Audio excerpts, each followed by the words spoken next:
কবি জয় গোস্বামীর মেঘবালিকার জন্য রূপকথা। আমি যখন ছোট ছিলাম খেলতে যেতাম মেঘের দলে। একদিন এক মেঘবালিকা প্রশ্ন করলো কৌতূহলে, এই ছেলেটা নাম কি রে তোর?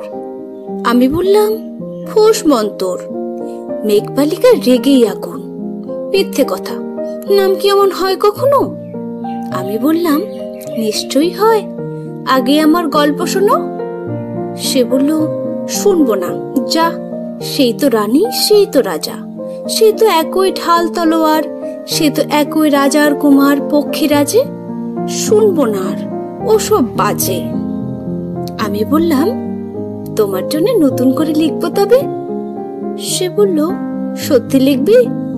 বেশ, তাহলে মস্ত করে লিখতে হবে, মনে থাকবে, লিখে কিন্তু আমায় দিবি। আমি বললাম তোমার জন্য লিখতে পারি এক পৃথিবী। লিখতে লিখতে লেখা যখন সবেমাত্র 2-4 পাতা, হঠাৎ তখন ভূত চাপলো আমার মাথায়। খুঁজতে খুঁজতে চলে গেলাম ছোটবেলার মেঘের মাঠে। গিয়ে দেখি চেনা মুখ তো একটিও নেই এ তল্লাটে। একজনকে মনে হলো ওর ওই মধ্যে অন্যরকম। এগিয়ে গিয়ে বলি তাকে, তুমি কি সেই মেঘবালিকা? তুমি কি সেই?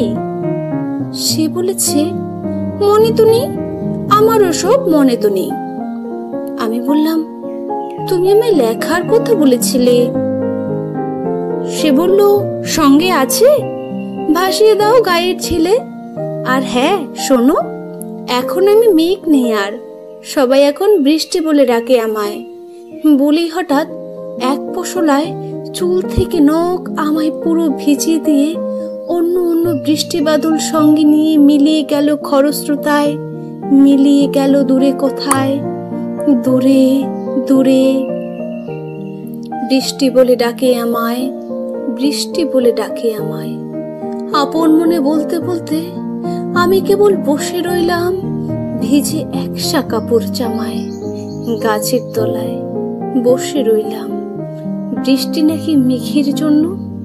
এমন সময় অন্য একটি বৃষ্টি আমায় চিনতে পেরে বলল, তাতে মন খারাপের কি হয়েছে? যাও, ফিরে যাও, লেখো আবার। এখন পুরো বর্ষা চলছে, তাই আমরা সবাই এখন নানান দেশে ভীষণ ব্যস্ত। তুমিও যাও, মন দাও গে তোমার কাজে। বর্ষা থেকে ফিরে আমরা নিজেই যাব তোমার কাছে।